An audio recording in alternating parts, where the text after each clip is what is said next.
Hey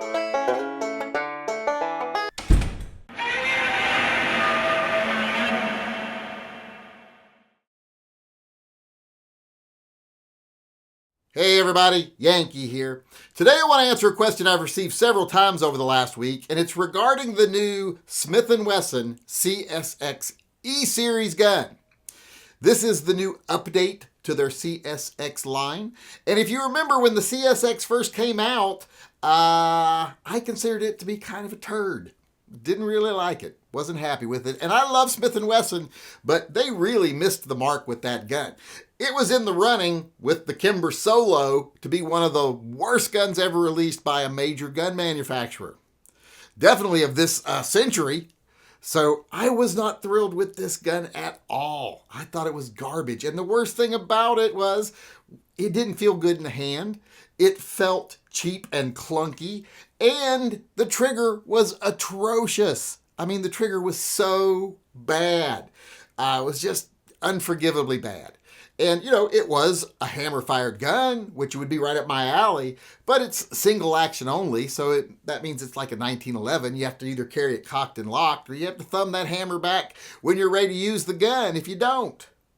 So, wasn't something I was thrilled with. However, if it had been decent quality, I would have been, it's a perfect gun for someone looking for something like this. It would be a great alternative to carrying an officer's model 1911. You get more rounds.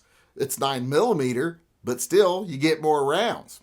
But now they've upgraded it. They got the new E-Series out. And people are asking me, wow, did they really make it that much better? How good is it now? Blah, blah, blah. And you know, I haven't been able to get a hold of one yet.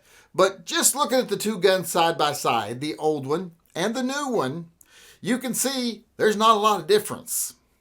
They've done some things you can see right away. They've cut it for a red dot now. That's a positive thing. That's a good thing. That is an upgrade. They've also changed how much texturing there is on the front of the actual aluminum frame.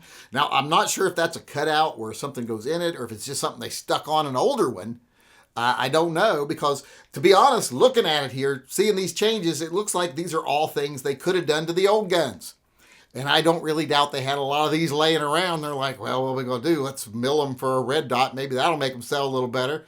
Let's slap some different texturing on the front. Maybe that'll make it look a little different. People will think it's a different gun. We'll throw the E-Series logo on the side of it, and maybe that'll make people buy it.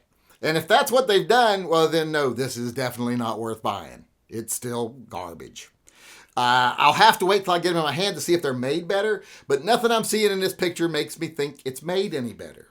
It looks like they just altered the original.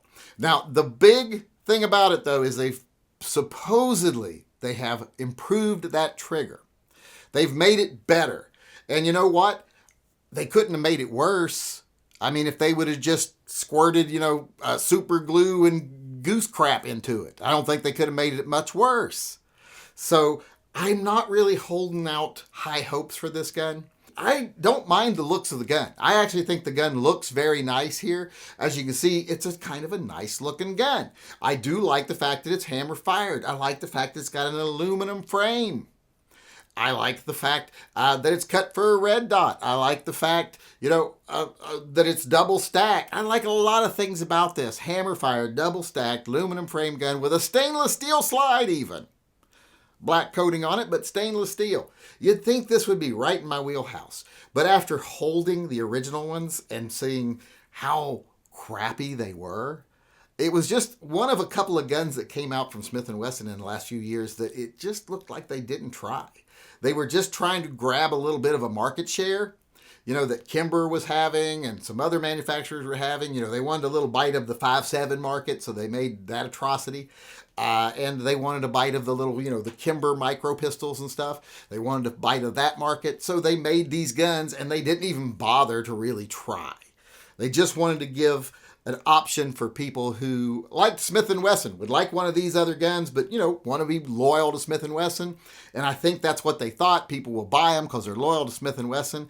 But I think most people who actually picked one up, and definitely if they pulled the trigger, and this is a single action trigger.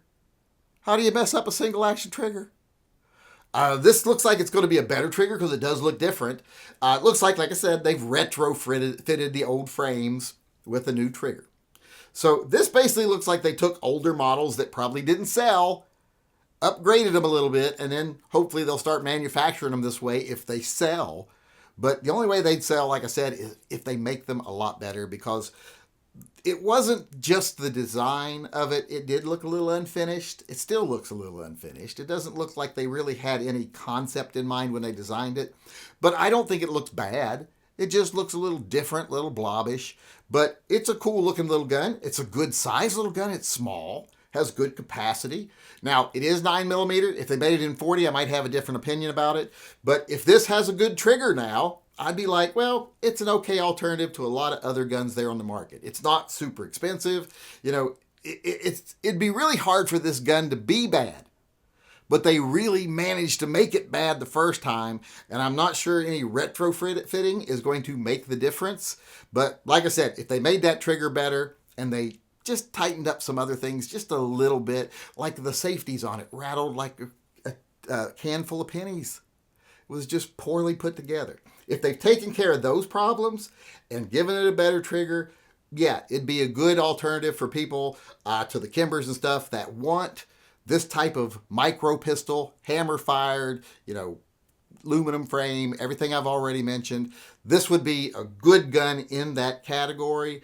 But if it's just a retrofitted version with a slightly better trigger and made just as cheaply, well, if you ask me, the most likely outcome here is that Smith & Wesson literally just polished a turd.